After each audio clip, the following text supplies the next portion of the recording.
Lauren Greenfield is one of the most well known photographers and filmmakers documenting youth culture, wealth, gender, and body image.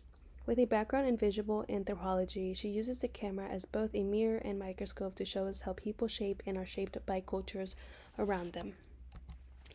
This image right here was taken in 1999.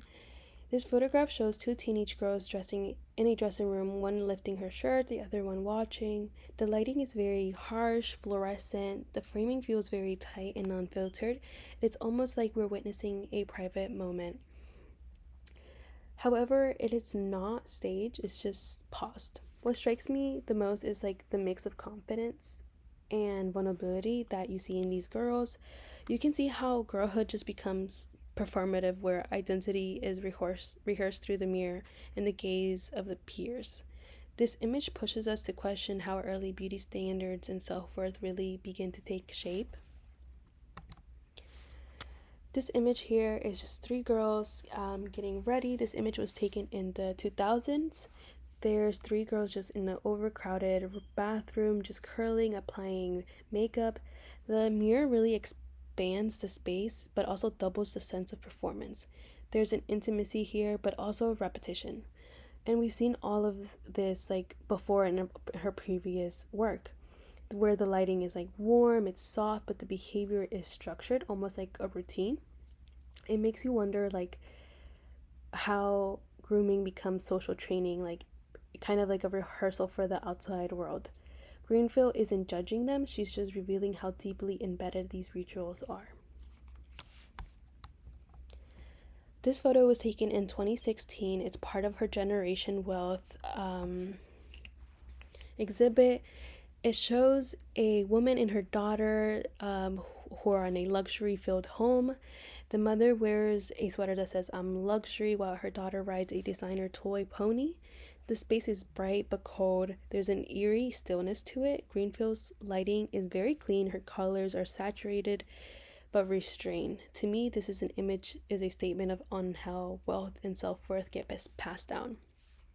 It is not just a home, it's very much staged. Greenfield is showing us how children are raised into materialism before they even understand it. This photograph is also from one of her exhibits, the Queen of Versailles. The lady is sitting on the man's lap, surrounded by gold decor, excess lavishness. Everything feels like too much. The furniture, the colors, the posture, it's almost theatrical. The photo is technically sharp with dramatic lighting that makes the scene look surreal, almost cartoonish. What I read here is power, gender roles, image obsession. Greenfield uses this moment to reflect how the American dream has turned into something exaggerated and unsustainable. Greenfield doesn't just document people, she shows us what they're chasing, what they're afraid to lose, how her culture shapes their dreams, how her work doesn't just shame the people, the objects, the women. It invites people to reflect on why they're complicit in the same systems. Her motive seems clear: to expose consumerism, fame, and appearance, drive modern identity, especially for women and the youth. She wants us to look closer and then ask why. Across her career, Greenfield has shown that photography can be a form of social critique. Her images fall into descriptive, interpretive, ethical, and aesthetic categories, often all at once. They make us think and feel, but more importantly, they challenge people to think, to look at themselves. What do we value? What do we project? And how much of it is it actually real? Greenfield's photography isn't just about what we see, it's about what we've normalized and what makes her work unforgettable.